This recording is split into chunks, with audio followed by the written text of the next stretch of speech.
ಪ್ರೀತಿಯ ಎಲ್ಲ ಸಂಗೀತರೇ, ನಾನು ಚೆನ್ನಾಗಿ ಕಾಣ್ತಾ ಇದ್ದೀನಲ್ಲ, ಕಾರಣ ಇಷ್ಟೇ, ಎರಡೇ ಹಾಕ್ಸ್ಕೊಂಡು ಬಂದಿದ್ದೀನಿ. ಇರಲಿ ಬಿಡಿ. ನಾನು ಇವತ್ತು ಒಂದು ಅವ್ಯಕ್ತವಾದ ಗುಣ, ಮನುಷ್ಯನಲ್ಲಿ ಅಡಗಿರುವಂಥ ಒಂದು ಅವ್ಯಕ್ತವಾದ ಗುಣವನ್ನು ತಿಳಿಸಬೇಕು ಅಂತ ಒಂದು ವಿಡಿಯೋ ಮಾಡ್ತಾಯಿದ್ದೀನಿ. ಅದನ್ನು ನಾನು ನಿಮ್ಮಲ್ಲೂ ಒಂದು ಅವ್ಯಕ್ತವಾದ ಗುಣವನ್ನು ನಾನು ಕಂಡುಹಿಡಿಯಬಲ್ಲೆ. ಕೆಲವು ಸರಳ ಪ್ರಶ್ನೆಗಳನ್ನು ನಾನು ಕೇಳ್ತೀನಿ. ಆ ಸರಳ ಪ್ರಶ್ನೆಗಳಿಗೆ ನೀವು ಅದು ಹೌದಾದಲ್ಲಿ ಈ ಥರ ಬೆರಳನ್ನು ರೈಸ್ ಮಾಡ್ತಾ ಹೋಗಿ.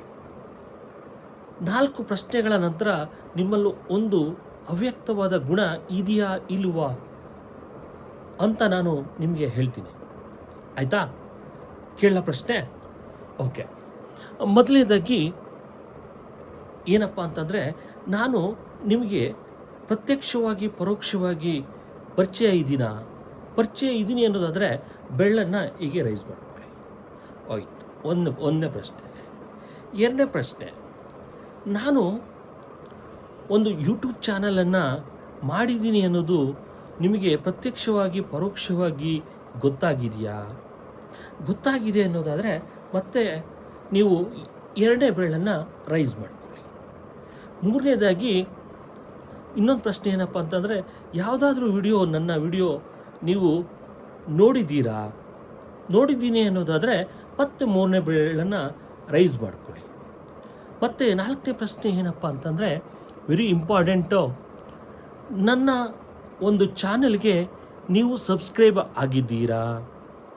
ಆಗಿಲ್ಲ ಅನ್ನೋದಾದರೆ ನಾಲ್ಕನೇ ಬೆರಳನ್ನು ಈ ಥರ ರೈಸ್ ಮಾಡ್ಕೊಳ್ಳಿ. ಆಗಿದ್ದರೆ ಬೇಡ. ಹೌದಾ? ಆಯಿತಾ? ಈಗ ಯಾರ್ಯಾರಿಗೆ 4 ಬೆರಳುಗಳು ರೈಸ್ ಆಗಿದೆ ಅವರಲ್ಲೊಂದು ಅವ್ಯಕ್ತವಾದ ಗುಣ ಇದೆ ಅಂತ ನಾನು ಕಂಡುಹಿಡಿಬಲ್ಲೆ. ಅದೇನಪ್ಪ ಅಂತಂದರೆ, ನೀವು ತುಂಬ ಪ್ರತಿಭಾವಂತರು, ನೀವು ತುಂಬ ಧೈರ್ಯಶಾಲಿಗಳು, ನೀವು ತುಂಬ ಕ್ರಿಯೇಟಿವ್ ಆರ್ಟಿಸ್ಟಿಕ್ ಮೈಂಡು ಅಂತ ಹೇಳ್ತೀನಿ ಅನ್ನೋದಾದರೆ ತಪ್ಪು. ನಿಮ್ಮಲ್ಲಿರೋ ಗುಣ ಯಾವುದು ಗೊತ್ತಾ? ಅದೇ ಜಲಸಿ, ಹೊಟ್ಟೆ ಉರಿ, ಮತ್ಸರ ಅಥವಾ ಏನೇನು ಅಸೂಯೆ. ದಯವಿಟ್ಟು ನಿಮ್ಮಲ್ಲಿ ಈ ಗುಣ ಇದ್ದರೆ, ನೀವೇನಾದರೂ ನನ್ನ ಪ್ರೊಫೆಷನಲ್ಲಿದ್ದರೆ ಅದನ್ನು ಪ್ರೊಫೆಷನಲ್ ಜಲಸಿ ಅನ್ಬೋದು. ರಿಲೇಟಿವ್ಸು, ಫ್ರೆಂಡ್ಸು, ಪರಿಚಯಿಸ್ತಾ ಇದ್ದರೆ ಅದನ್ನು ಒಂದು ರಿಲೇಟಿವಿಸ್ಟಿಕ್ ಜಲಸಿ ಅನ್ಬೋದು. ದಯವಿಟ್ಟು ಆ ಗುಣವನ್ನು ಬೇಡ, ಅದು ಹೋಗ್ಲಾಡಿಸ್ಕೊಳ್ಳಿ. ಬೇಗ ಸಬ್ಸ್ಕ್ರೈಬ್ ಆಗಿ. Thank you. ಬಾಯ್.